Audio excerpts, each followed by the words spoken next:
Now, they say that talking to yourself is the first sign of madness. I hope that's not true, because since this whole COVID crisis, it feels like I've been doing an awful lot of that, although just talking to a camera, so hopefully it's not just to myself, it's to others. But in fact, in Psalm 42, our psalm today, we'll find that talking to yourself is biblical.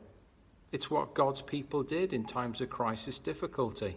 He asks this big question out aloud, verse 5. Why are you downcast, O my soul? Why so disturbed? I think as Christians, we can tie ourselves up in knots. And when times of uncertainty or doubt or anxiety or confusion or even depression come to us, we can make it worse on ourselves because we think, I shouldn't be feeling like this. I've got God who knows and loves me. He's got my future in his hands, not only in this life, but the life to come. It's all secure. This is wrong for me to feel this way. They're the lies of the devil. We live in a fallen, broken world. We are fallen, broken people.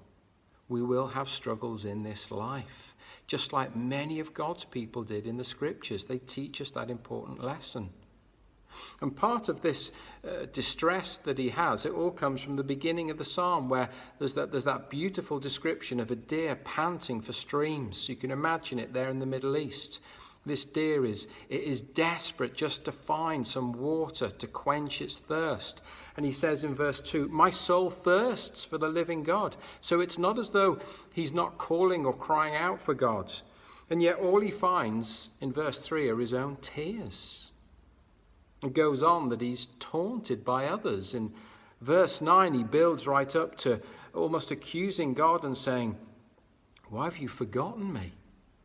Verse 11, we get the refrain again. Why are you so downcast, O my soul? And yet it's at that point, because he's talked to himself so much, he's talked himself into a place of sanity. Because his conclusion is this, put your hope in God. And he talks about God being his saviour.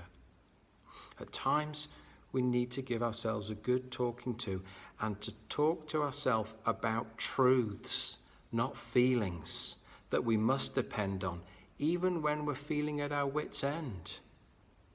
So let's put our hope in God, whoever we are today, whatever we're facing, because he alone is our saviour.